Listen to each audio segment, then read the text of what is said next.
अस्सलाम वालेकुम सामाइन, मैं शकील राही सोलपुरी आपकी खिदमत में हाजिर। मैं आज आपके सामने ख़ास ज़बान में जिस्म के हिस्सों के नाम बताऊंगा।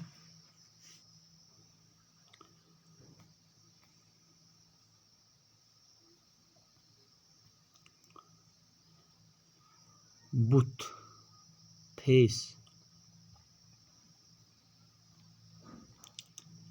आइज़, अच्छ, नोज़, नाथ, ईयर, कन, लिप्स, ओठ,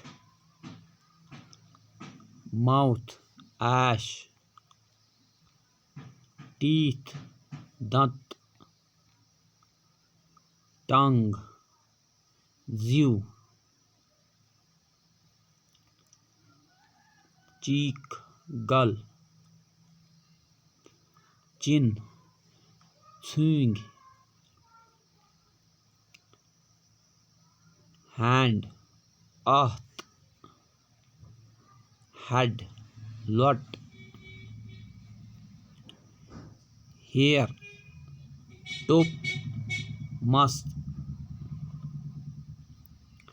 एल्बो, खोयोट,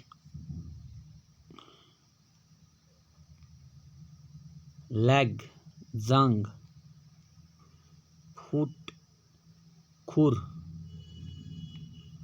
फिंगर, अंगली, नेक, मट, नेल, नम, आर्म, थुन, बैली, इड, हील, थूर,